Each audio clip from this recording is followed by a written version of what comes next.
প্রত্যেক দিন আমরা কোনো না কোনো এক্সপ্রেশন ব্যবহার করি, সেগুলো কিন্তু বাংলাতে। এগুলো কী করতে হবে, আমরা যদি ইংলিশে বলি, প্র্যাকটিস করি, তাহলে ইংলিশ এক্সপ্রেশনগুলো আমরা শিখতে পারবো, আমরা ইংলিশে কথা বলতে পারবো। প্রত্যেক দিন এক্সপ্রেশন আমাদের কিন্তু অনবরত প্র্যাকটিস করতে হবে। দেখো এখানে যখন এই যে কোনো প্রতীক্ষা আছে, প্রতীক্ষায় আছে বা প্রতীক্ষায় থাকা বা অপেক্ষায় থাকা, দুটো কিন্তু একই বিষয়।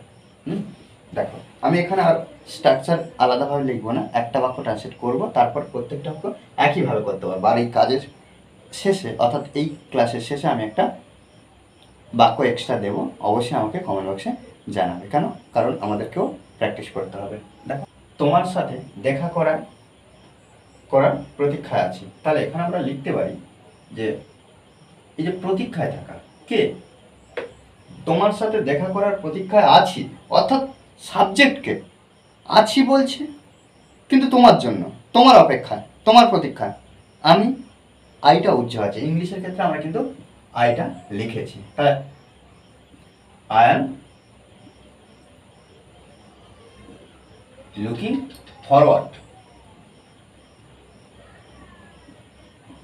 টু।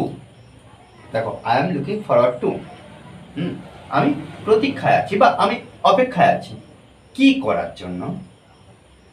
দেখা করা, দেখা করা।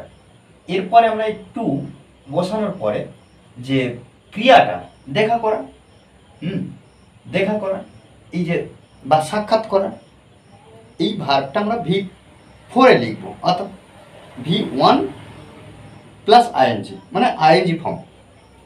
তাহলে এখানে দেখা করা বা সাক্ষাৎ করা, তাহলে এখানে আমরা মিট থেকে মিটিং করতে পারি। মিটিং, টু মিটিং কার সাথে? তোমার সাথে। উইথ ইউ, তোমার, তুমি বা তোমার, you. Okay, with you.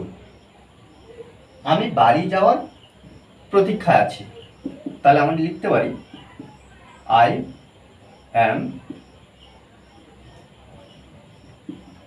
Looking forward two যাওয়ার, তাহলে এখানে আমরা গোয়িং লিখতে পারি। গোয়িং কোথায়? বাড়িতে, হোম। ওকে, আচ্ছা এখানে আমরা হোম ব্যবহার করলাম। আমাদের অনেকের মনে হতে পারে যে হোম কেন ব্যবহার করব, হাউসও ব্যবহার করতে পারতাম, কিন্তু না, এখানে হোম ব্যবহার করব। হোম কোথায় ব্যবহার করতে হবে, কোথায় হাউস ব্যবহার করতে হবে, এই নিয়ে বিস্তারিত আমার চ্যানেলে ভিডিও আছে, অবশ্যই একটু দেখে আসবে। খুব সহজে ওখানে বিষয়টা বর্ণনা করা আছে। দেখো পরের বাক্য কি? আমি মাঠে দৌড়ানোর অপেক্ষা আছি, তাহলে এখানে আমরা কি লিখবো?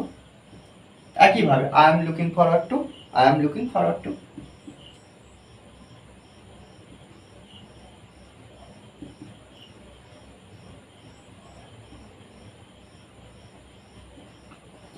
ওকে, আচ্ছা আমি অপেক্ষায় আছি বা প্রতীক্ষায় আছি, যে কোনো একটা বললে হবে। আচ্ছা কিসের জন্য? দৌড়ানোর, তাহলে টু লিখেছি, তাহলে এবারে V4 লিখবো, রানিং। রানিং, তাহলে দৌড়ানোর অপেক্ষায় আছি কোথায়? মাঠে। মাঠের মধ্যে, ইন দা ফিল্ড। ওকে, আমি ইংরেজি শেখার প্রতীক্ষায় আছি, তাহলে I am looking forward, I am looking forward two কি? শেখা। শেখা ইংরেজি কি? লার্ন, মানে শেখা, তাহলে আমরা এখানে লিখতে পারি লার্নিং। লার্নিং কি? ইংরেজি, তাহলে ইংলিশ, শুধু ইংলিশ আমরা বসিয়ে দেবো। ওকে, আর শেষের বাক্যটা দেখো, আমি তোমার আসার প্রতীক্ষায় আছি। এই বাক্যটাও করতে পারি, তাহলে আমি আরেকটা বাক্য এক্সট্রা করে দিতে পারি যে আমি তোমার ভালোবাসার প্রতীক্ষায় আছি, বা ভালোবাসা পাওয়ার প্রতীক্ষায় আছি। এইভাবে কিন্তু আমরা নিজেরা বাংলা এক্সপ্রেশন তৈরি করে এবং সেটা ইংলিশেও বলতে পারি। শুধুমাত্র মনে রাখতে হবে যে প্র্যাকটিসের বিকল্প কিন্তু কিছু নেই। এইভাবে কিন্তু আমাদের অনবরত প্র্যাকটিস করে যেতে হবে ইংলিশে ইমপ্রুভ করতে গেলে। ওকে, আর এই ক্লাসটি যদি ভালো লাগে অবশ্যই লাইক কমেন্ট শেয়ার, আর যারা এখনও পর্যন্ত এই চ্যানেলটি সাবস্ক্রাইব করেনি তারা অবশ্যই চ্যানেলটি সাবস্ক্রাইব করে পাশে থাকবে। Okay, thanks for watching this video.